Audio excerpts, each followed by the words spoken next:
AP ఎన్నికల్లో వైఎస్ఆర్సీపీ ఘోరంగా ఓడిపోవడంలో ప్రధాన కారణం జనసేన అధినేత డిప్యూటీ సీఎం పవన్ కళ్యాణ్ గారు. ఇది అందరికీ తెలిసిందే. అయితే ఎన్నికలకు ముందు వైఎస్ఆర్సీపీ నేరుగా పవన్ కళ్యాణ్ గారిని టార్గెట్ చేస్తూ దత్తపుత్రుడు అంటూ, ప్యాకేజ్ స్టార్ అంటూ, అలాగే 3 పెళ్లిళ్ళు అంటూ ఇలా వ్యక్తిగత జీవితాన్ని టార్గెట్ చేసాం. ఆంధ్రప్రదేశ్ ప్రజలకు ఏమాత్రం నచ్చడం లేదు. వైఎస్ఆర్సీపీని అధికారంలోకి తీసుకువచ్చింది ప్రజలకు మంచి చేయడం కోసం. అలాగే మంత్రులుగా ఎవరెవరైతే బాధ్యతలు తీసుకున్నారో వాళ్ళ శాఖలకు సంబంధించి మాట్లాడాలి కానీ ఇలా ఒక పార్టీ అధినేత, అది కూడా 2 చోట్ల ఓడిపోయిన వ్యక్తిని పట్టుకొని నోటికొచ్చినట్లు వ్యక్తిగతంగా దాడి చేయడం ఏమాత్రం కరెక్ట్ కాదు. అలాగే మంత్రులు 10 మందికి ఆదర్శంగా ఉండేట్టు మాట్లాడాలి కానీ ఇలా బూతులు మాట్లాడడం కూడా నచ్చలేదు. అందుకే ఎవరు ఊహించని విధంగా మొన్న జరిగిన అసెంబ్లీ ఎన్నికల్లో వైఎస్ఆర్సీపీని ఘోరంగా ఓడించడం జరిగింది. ఇక ఎవరు ఊహించని విధంగా 21 అసెంబ్లీ స్థానాల్లో పోటీ చేసిన జనసేన పార్టీకి 21 స్థానాల్లో గెలిపించడం జరిగింది. మన ఇప్పటి వరకు ఉమ్మడి ఆంధ్రప్రదేశ్ ఎన్నికలతో పాటు రాష్ట్రం విడిపోయిన తర్వాత జరిగిన 3 ఎన్నికలను గమనిస్తే చాలా పార్టీలు చాలా రకంగా పొత్తులు పెట్టుకున్నాయి. పొత్తు పెట్టుకున్న పార్టీలు పోటీ చేసిన అన్ని స్థానాలు ఎక్కడ కూడా గెలవలేదు. కేవలం మన తెలుగు రాష్ట్రాలనే కాదు, యావత్ భారతదేశం మొత్తంలో కూడా ఎక్కడ కూడా పోటీ చేసిన అన్ని సీట్లు ఇలా 100 స్ట్రైక్ రేట్ తో మాత్రం గెలిచిన సందర్భాలే లేవు.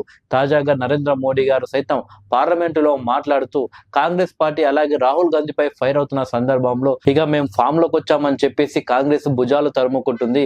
మీరు పోటీ చేసింది 100 స్థానాల్లో పోటీ చేసి 90 స్థానాలు గెలవలేదు.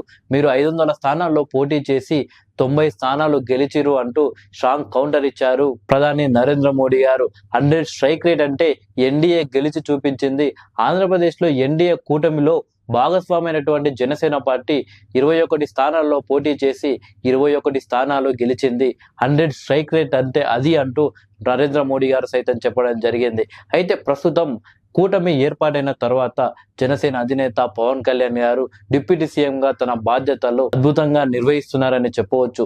కీలక నిర్ణయాలు తీసుకుంటూ ఆయన శాఖలకు సంబంధించిన అధికారులతో మాట్లాడుతూ అడుగులు ముందుకు వేస్తున్నారు. అలాగే జనసేన నుండి గెలిచిన ఎమ్మెల్యేలు సైతం వారు బాధ్యతలు తీసుకోకముందే వారి నియోజకవర్గాల్లో పనులు చేయడం మొదలు పెట్టారు. అయితే ఇలాంటి సందర్భంలో వైఎస్ఆర్సీపీ కీలక నిర్ణయం తీసుకున్నట్టు తెలుస్తుంది. వైఎస్ఆర్సీపీ అధిష్టానం ఆ పార్టీ అధికార ప్రతినిధులకు అలాగే ప్రధానమైన నాయకులందరికీ కీలక ఆదేశాలు జారీ చేసినట్టు తెలుస్తుంది. ఇట్టి పరిస్థితుల్లో కూడా సోషల్ మీడియాలో కావచ్చు, అలాగే మీడియాలో కావచ్చు, డెబిట్ లో కావచ్చు, కేవలం చంద్రబాబు నాయుడిని టార్గెట్ చేయండి కానీ పవన్ కళ్యాణ్ ని మాత్రం టార్గెట్ చేయొద్దు అని వైఎస్ఆర్సీపీ అధిష్టానం కీలక ఆదేశాలు జారీ చేసినట్లు వార్తలు వస్తున్నాయి. పవన్ కళ్యాణ్ ని టార్గెట్ చేయడం వల్ల కేవలం 151 సీట్లలో గెలిచి బలంగా ఉన్న మన పార్టీ 11 సీట్లకే పరిమితమైంది.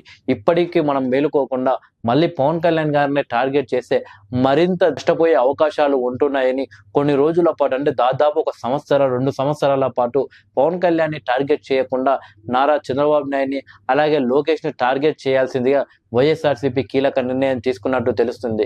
అందుకే సోషల్ మీడియాలో పెద్ద ఎత్తున చంద్రబాబు నాయుడు అలాగే తెలుగుదేశం పార్టీ నాయకులకు సంబంధించిన వ్యక్తులపై మాత్రమే వైఎస్ఆర్సీపీ దూకుడుగా పోస్టులు చేస్తుంది, కామెంట్లు చేస్తుంది. కానీ జనసేనకు సంబంధించిన నాయకుల్ని కావచ్చు, జనసేన పార్టీ అధినేత పవన్ కళ్యాణ్ మాత్రం వైఎస్ఆర్సీపీ నాయకులు చేయడం లేదు.